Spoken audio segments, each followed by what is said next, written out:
Delannoy.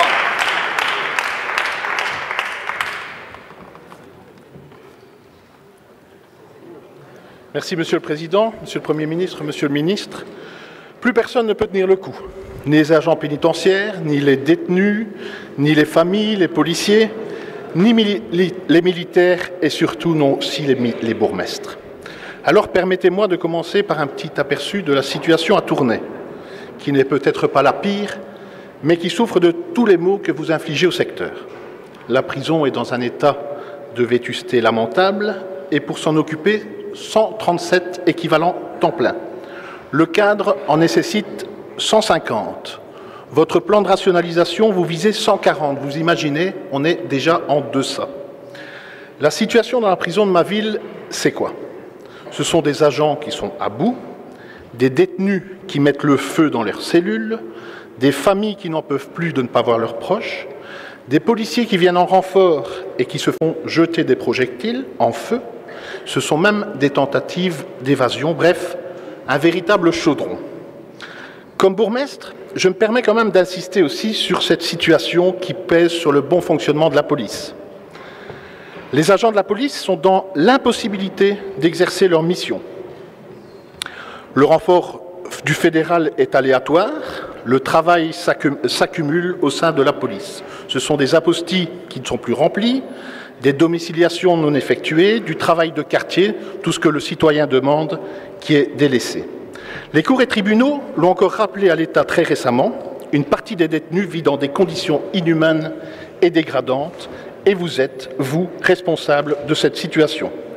Les agents pénitentiaires sont au bord de la crise de nerfs en raison des conditions de travail qui sont imposées, et vous êtes, vous également, responsable de cette situation, parce que c'est vous qui avez décidé ce plan de rationalisation. Alors, fin de l'année 2014, la Cour européenne des droits de l'homme condamnait déjà l'État belge pour l'état de ses prisons. Plutôt que d'investir dans ce secteur, votre gouvernement décide de continuer à couper allègrement dans les budgets. Mes questions, Monsieur le Président, oseriez-vous dire, Monsieur les ministres, oseriez-vous dire à l'heure actuelle qu'il ne manque pas 500 agents pour que le travail soit correctement réalisé dans les prisons? Oseriez-vous dire et répéter qu'il n'est pas utile d'augmenter le cadre du personnel? Si le personnel, comme vous avez dit la semaine passée, Monsieur le Ministre, n'est pas la solution, quelle est la solution? Donnez-la moi. Oseriez-vous dire qu'il n'y a pas d'économie à faire dans ce secteur-là? Oseriez-vous dire encore que dans le secteur de la justice, vous allez continuer à faire des économies? Et donc, quand allez-vous enfin stopper ce plan de rationalisation? Je vous remercie. Merci, Monsieur Delannoy. Monsieur le Premier ministre. Monsieur le Président, chers collègues, le sujet qui est débattu cet après-midi est évidemment un sujet sérieux et un sujet difficile. Et le gouvernement veut traiter sérieusement cette question-là. Mais soyons immédiatement de bon compte, il n'appartient pas ici, dans le cadre du débat, à personne de faire le procès du passé, mais admettons quand même que la situation dans les prisons est difficile depuis de nombreuses années. Il n'y avait pas un monde idéal, parfait, sans aucun souci au moment de la mise en place du gouvernement, et soudainement une dégradation exceptionnelle de la situation. Nous avons été, la Belgique, condamnée par des juridictions nationales et internationales à de très nombreuses reprises pendant les 20 dernières années. Ça, c'est la réalité. Et l'accord du gouvernement a pris cet élément-là en compte, en considérant d'emblée qu'il fallait ouvrir un dialogue de qualité avec les représentants du secteur pénitentiaire, ce que nous avons fait immédiatement avec un protocole d'accord conclu dès 2014, décembre 2014, par le ministre de la Justice, protocole d'accord qui a permis de dessiner un certain nombre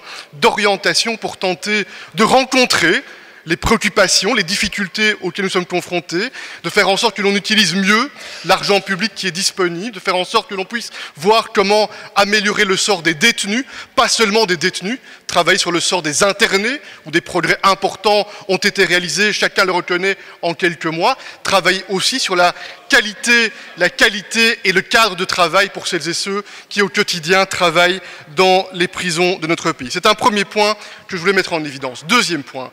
Ja, we zijn geconfronteerd sinds een paar weken geleden met moeilijke momenten. En daar hoort we hebben met de minister van Justitie verantwoordelijkheden opnemen. Ik wil zeer duidelijk zijn.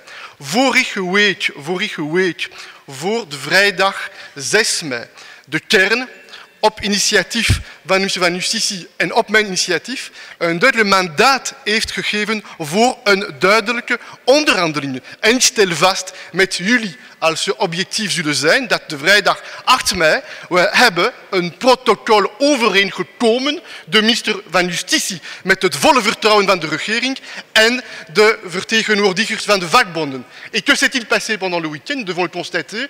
Les responsables syndicaux, et je le regrette parce que c'est un mauvais coup qui est porté à la concertation sociale, les représentants syndicaux ont été en fait désavoués par la base en Wallonie, à Bruxelles. Ça, c'est la réalité.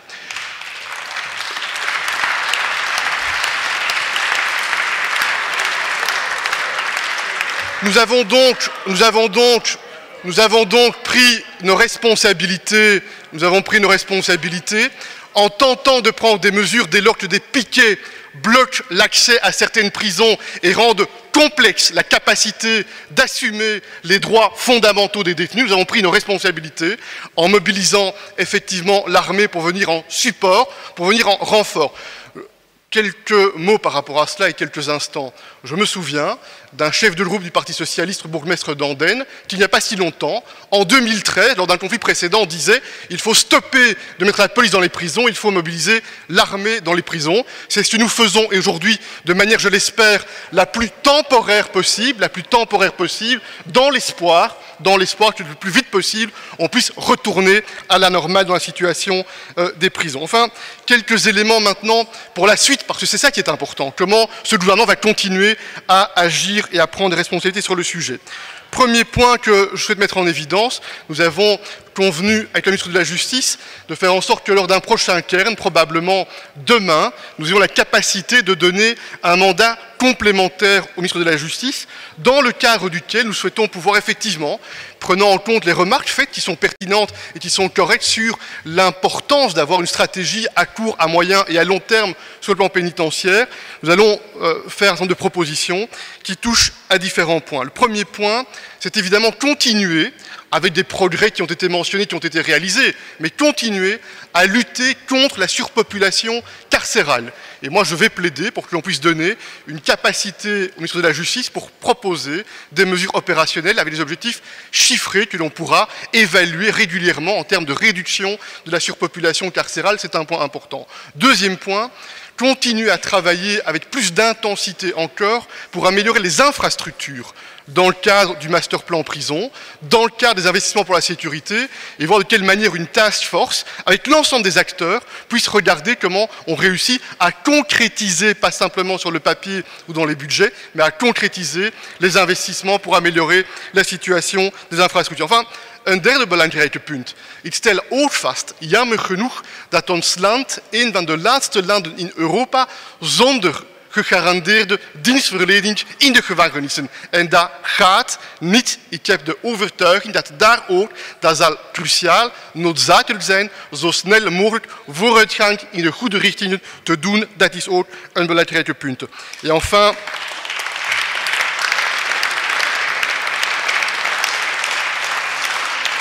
enfin, nous allons continuer à tenter de regarder avec objectivité la situation des recrutements pour le personnel. Je note, et le ministre en dira un peu plus dans quelques instants, que des propositions vendredi très fortes ont été faites par rapport à cela, malheureusement pas encore validées. On va regarder cette situation des recrutements en regardant les cadres, en regardant le taux d'occupation des cadres, mais en regardant aussi la situation de l'absentéisme dans certaines prisons. Pour voir de quelle manière, de manière préventive, de manière forte, on peut encourager une stratégie de lutte contre l'absentéisme dans les prisons. En conclusion, nous prenons la situation au sérieux, nous allons continuer à agir dans les heures, dans les jours qui viennent. Notre main est tendue et elle reste tendue et ouverte pour le dialogue avec l'ensemble des acteurs. Chacun doit prendre des responsabilités. J'appelle l'ensemble des acteurs, le gouvernement, lui, y est prêt en tout cas, à faire preuve du sens de responsabilité, à retrouver le plus vite possible le chemin du dialogue et du travail dans les prisons pour respecter le droit des détenus et pour donner effectivement une stratégie pénitentiaire digne à notre pays au cœur de l'Europe. Je vous remercie. Merci, le Premier ministre.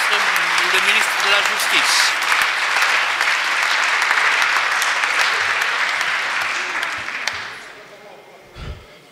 Je vous remercie, Monsieur le Président, chers collègues. Le moment n'est pas là pour polémiquer, donc je vais y renoncer. Je ne vais pas comparer, je ne vais pas communautariser. Je vais seulement essayer de donner quelques faits. Lors de la présentation du plan justice, en mars 2015, j'ai proposé, quant à notre régime pénitentiaire, 2 axes principaux. Le premier était la lutte contre la surpopulation. Ceux qui assistent à la commission justice, ceux qui en sont membres savent qu'en 2015, nous avons pu rapatrier 1000 illégaux, 1000 étrangers sans séjour. Ceux qui font partie de cette commission savent que nous avons pu exporter de nos prisons 350 internés vers des institutions d'internés qui, il est vrai, Madame Onkelings, mais nous sommes, enfin, je ne vais rien dire parce que vous réagirez, qui, il est vrai, avait déjà été prévu, mais pas quant au long stay, et nous en avons déjà prévu 3, Anvers s'ouvrira en fin d'année. Nous avons, avec les communautés, de concert avec les ministres Madran et les ministres Van Deurzen, essayé d'avancer dans la politique de surveillance électronique. La sanction est devenue autonome le 1er mai, comme l'approbation elle-même. Et last but not least, j'ai mené une politique contre la détention préventive injustifiée. Ce n'est pas facile, nous le savons tous. J'ai même reporté certaines mesures jusqu'au moment où le projet Pot-pourri 5, parce qu'on est au 5e, sur, entre autres, la détention préventive, puisse être discuté. 2. Je veux bien recevoir des leçons dans la concertation sociale, parce que c'est un exercice, nous le savons tous, intense, compliqué, qui peut être rémunérant si on a de la chance. Depuis le premier jour, j'ai été en contact avec les syndicats d'une façon très constructive et nous avons constitué 7 groupes de travail. Je ne l'ai jamais caché, je l'ai toujours dit au Parlement. Il y avait des groupes de travail sur les pensions. Nous avons un accord social approuvé par le gouvernement que le congé avant pension en 2018 sera à 58, approuvé par tout le monde. Il n'y a pas beaucoup de secteurs qui peuvent le dire. Pas beaucoup de secteurs qui peuvent le dire. 2. Pour ce qui concerne le travailler autrement, depuis le début, nous avons dit à nos agents pénitentiaires et nos syndicats, on va chercher des méthodes pour travailler autrement.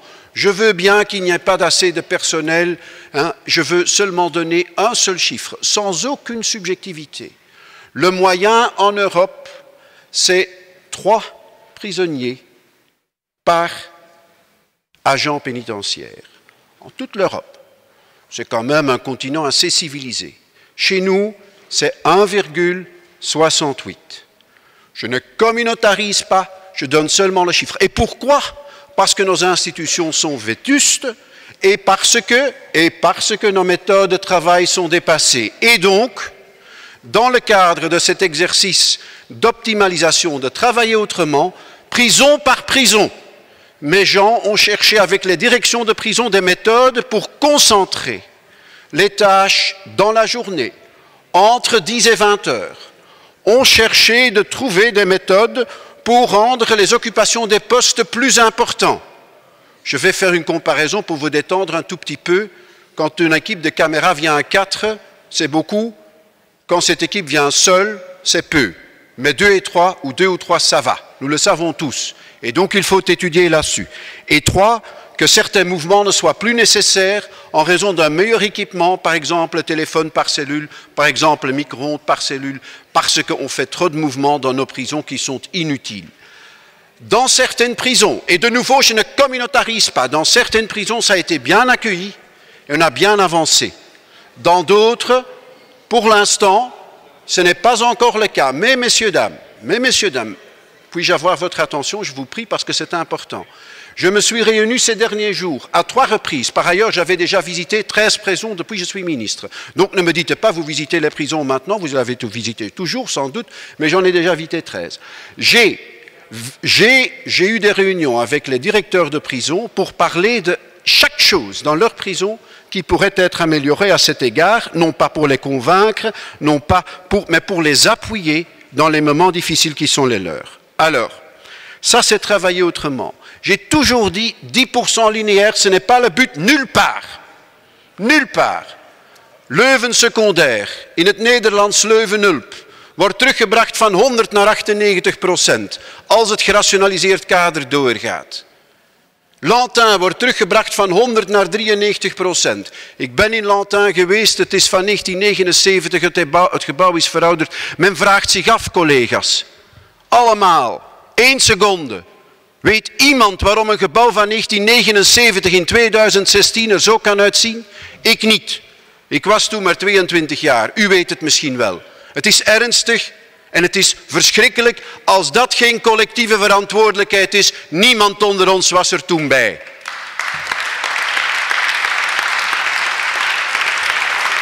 Ne me dites pas donc que je n'ai pas tout fait pour agir contre la surpopulation. 11 000 détenus aujourd'hui, vous savez qu'on a dépassé les 12 000 dans les années qui précédaient. 11 000, c'est une surpopulation de 10% par rapport à la capacité. Et je vous promets, je ne suis que ministre de la Justice que depuis 18 mois, je vous promets que vers la fin de cette législature, je serai fortement en baisse et je serai en dessous de 10 000. Vous pouvez en être convaincu, j'ai toujours tenu ma parole jusqu'ici, et vous le savez très bien. Donc, une seule chose par rapport à l'avenir proche. Le Premier ministre l'a dit, le protocole. Le protocole prévoit, chers collègues, het protocol voorziet een bevriezing van de besparingen voor 2016. Hoe kan men beter het vertrouwen van de vakbonden winnen in het vooruitzicht van die optimalisatie die in alle gevangenissen zou moeten kunnen gebeuren, dan met de besparingen te bevriezen dit jaar. Dat betekende 305 bijkomende recruteringen bovenop de 100 die we al in het kader van het terrorisme gegeven hadden en die allemaal zijn afgetekend door de Inspectie van Financiën en door de minister van Begroting. Want dat men stopt met te zeggen dat de minister belooft zonder dat hij krijgt.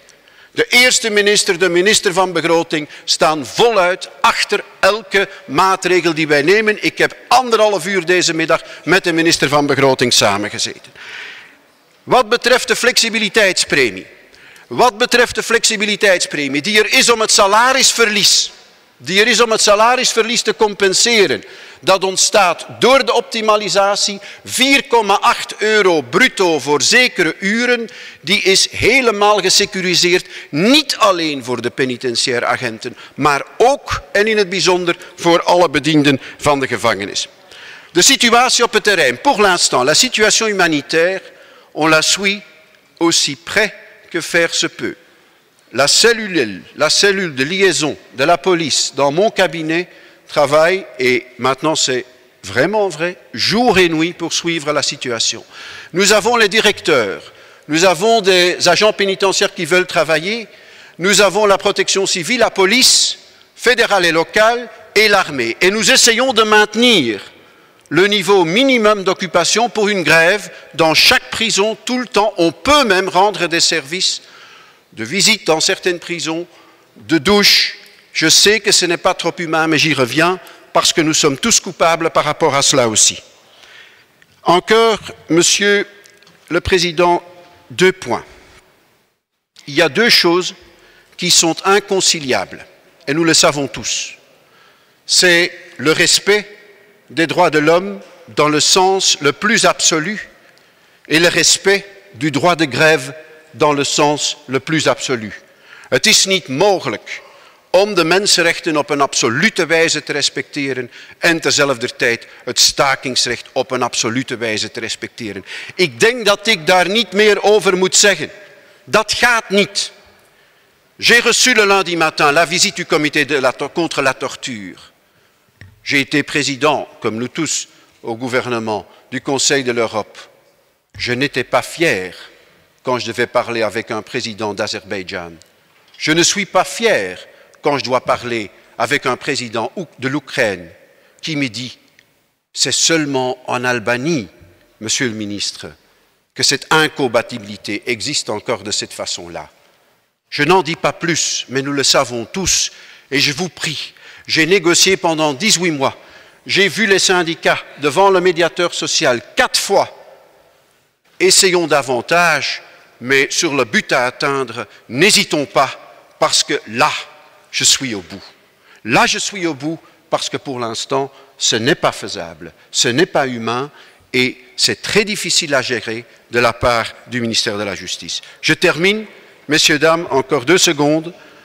L'action dans les heures qui viennent, dans les jours qui viennent, sera la concertation au sein du gouvernement, comme le Premier ministre l'a dit, et avec les syndicats.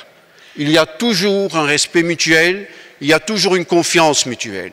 Donnez-nous la chance de faire le maximum pour sortir de cette crise dont nous voulons tous qu'elle se termine aussi vite que possible, mais avec une perspective d'avenir qui veut dire que finalement, ça ira mieux dans nos prisons et que notre régime pénitentiaire mérite finalement, avec le Master Plan 3 que le gouvernement va bientôt approuver, l'aval du Conseil de l'Europe. Je vous remercie.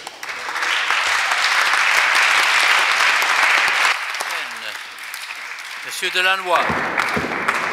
Merci, Monsieur le Président. Monsieur le Premier ministre, je vous ai bien écouté. Vous avez dit que vous aviez ouvert un dialogue de qualité, que vous avez rencontré les préoccupations, que vous avez réalisé un progrès important reconnu par tous, je ne sais pas par qui, et que demain, ça ira mieux. Excusez-moi, mais je n'ai pas l'impression qu'on vit les mêmes réalités. Alors, bis repetita placent, les choses répétées plaisent, si ce n'est que c'est une affirmation qui, pour l'instant, m'exaspère un peu. Je pose les mêmes questions depuis pas mal de temps et vous me répétez toujours la même rengaine. Tout va très bien, sauf que tous les jours, la situation s'empire. Alors si un jour vous faites un karaoké avec Madame Margam, je vous invite peut-être à chanter « Tout va très bien, Madame la Marquise » parce que c'est systématiquement ce que vous me dites. Il y a la mort de la jument grise, l'écurie qui est en feu, le château qui est détruit, le marquis qui s'est suicidé. Non, je peux vous garantir qu'on ne rigole pas. Changez de disque parce qu'à l'heure actuelle, il y a le feu dans les prisons, il y a le feu dans les commissariats de police. C'est vous qui avez allumé l'incendie, c'est à vous également à l'éteindre. Vous avez dit que vous aviez visité 13 prisons, Monsieur le Ministre. 13, effectivement, ce n'est pas nécessairement pour l'instant un chiffre porte-bonheur pour les agents pénitentiaires. Je vous remercie.